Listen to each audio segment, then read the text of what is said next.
Relationships come with an expiry date. सुना तो होगा, अपने आसपास वालों को ये कहते हुए ज़रूर सुना होगा।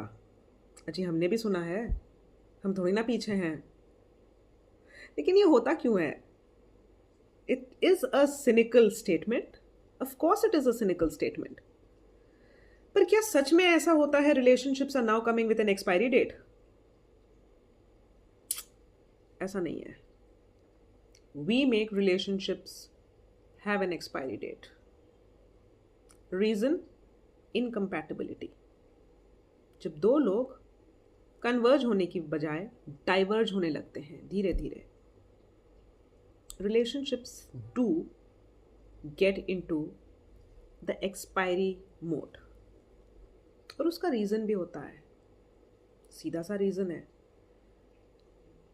सामने वाले के कुछ और ही थॉट्स हो सकते हैं, फाइनेंसेस को लेके, फ्यूचर को लेके, अपने फिटनेस रिजीम को लेके, अपनी पर्सनालिटी को लेके, अपने काम को लेके, अपने रिटायरमेंट गोल्स को लेके, अपने घर के स्ट्रक्चर को लेके,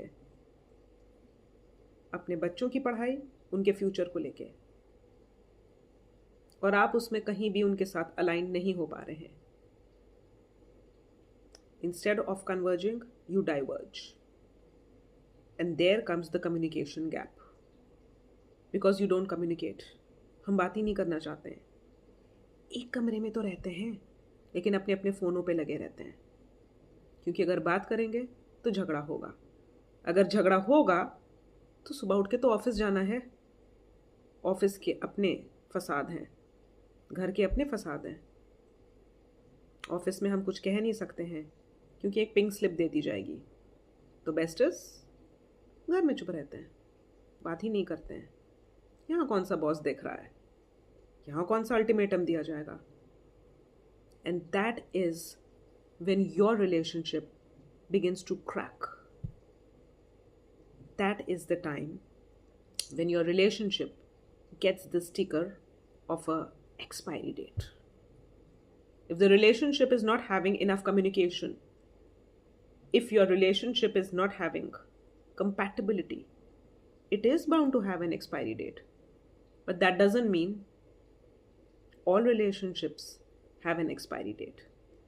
अगर हम चाहें तो ये दोनों चीज़ें ठीक कर सकते हैं, पर क्या ठीक करना चाहते हैं?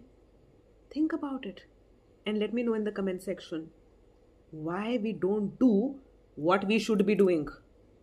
लिख के बताइए मुझे।